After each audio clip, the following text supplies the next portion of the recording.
আড় মাছের রেজালা দেখাবো। তো চলুন দেখতে থাকুন।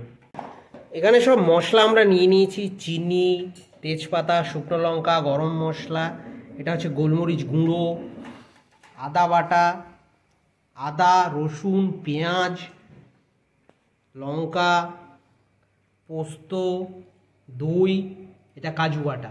নুন মাখিয়ে নিচ্ছি, হলুদ দিয়ে দিলাম, মিক্স করে নিচ্ছি। পেঁয়াজ, আদা, রসুন আর কাঁচা লঙ্কা বেটে নেব।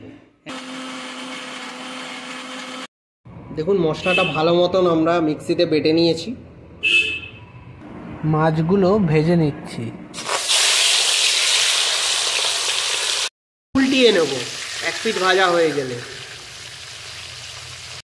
মাছ ভাজা হয়ে গেছে, এবার তুলে নিচ্ছি।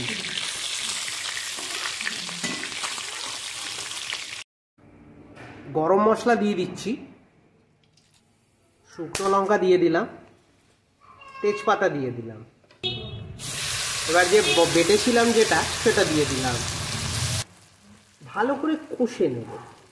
একটু জল দিয়ে দিচ্ছি।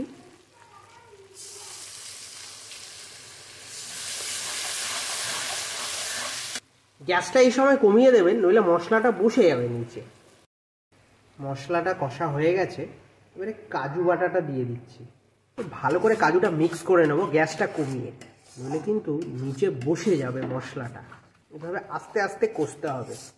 কাজু থেকে আস্তে আস্তে তেল ছাড়লেই আপনারা বুঝে যাবেন যে মশলাটা হয়ে গেছে। এবার দই দিয়ে দেবো, টক দই। গোলমরিচ গুঁড়ো দিয়ে দিচ্ছি। ভালো করে এবার মিক্স করে নেব।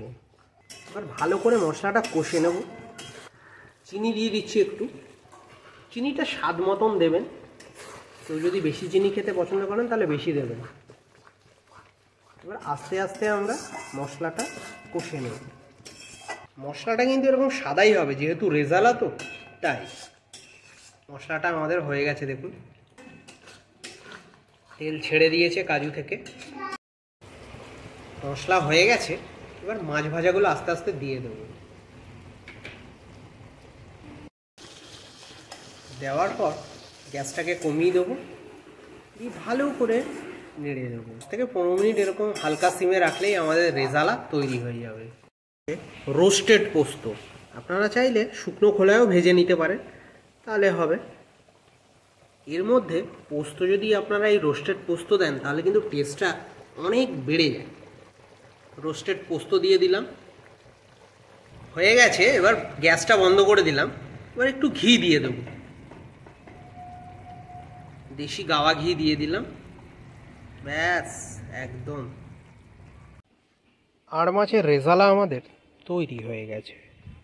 আমাদের ভিডিওর সমস্ত স্টেপস ফলো করলে আপনারা অতি সহজেই বানিয়ে নিতে পারবেন আড় মাছের রেজালা, বা যে কোনো মাছের রেজালাই কিন্তু এইভাবে বানানো যেতে পারে। আমাদের ভিডিওর কন্টেন্ট ভালো লাগলে অবশ্যই সাবস্ক্রাইব করে দেবেন। আর আরেকটা কথা বলে রাখি, আমাদের চ্যানেলে মোট 1 লাখ ভিউজ কমপ্লিট হয়ে গেছে, আপনাদের জন্যই শুধু।